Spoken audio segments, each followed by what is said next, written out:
Hello guys, দেখতে পাচ্ছেন চিতলমারীর শহীদ মিনার এবং উপজেলার মাঝে যে বড় বিল্ডিংটি, চিতলমারীর শ্রেষ্ঠ বিল্ডিং।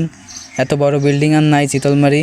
সেই বিল্ডিংয়ের নিচতলা থেকে আগুন ধরে পুরো বিল্ডিংটি আগুন ছড়িয়ে মানুষ অনেক বিপদে আছে।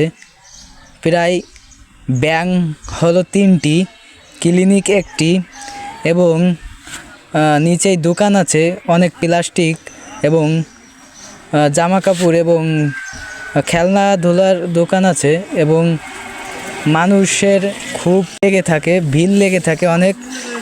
দেখুন গাইস, আমরা দেখতে পাচ্ছি একটি শিশু নামাচ্ছে কলাম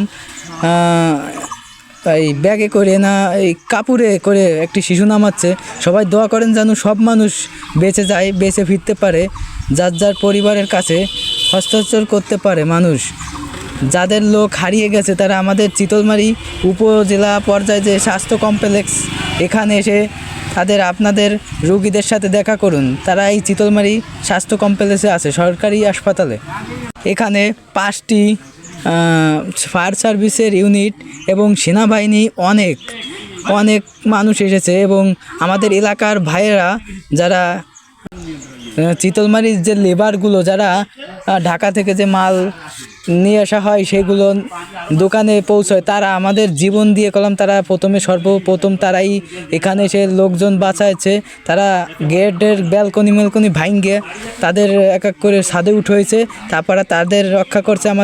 প্রথমেই আমাদের অনেক মানুষদের রক্ষা করতেছে, তারা অনেক দুর্বল হয়ে পড়েছে, তারা অনেকেই হাসপাতালে ভর্তি। এক ভাই আমরা দেখতে পারবো, এক ভাই সে উপর থেকে নামাতে যে অনেক বিপদে আছে, তিনি জীবন তার বিপন্ন মনে হয়, অনেক বাঁচতেও পারে নাও বাঁচতে পারে। সবাই দোয়া করবেন যেন সবাই সুস্থ থাকে।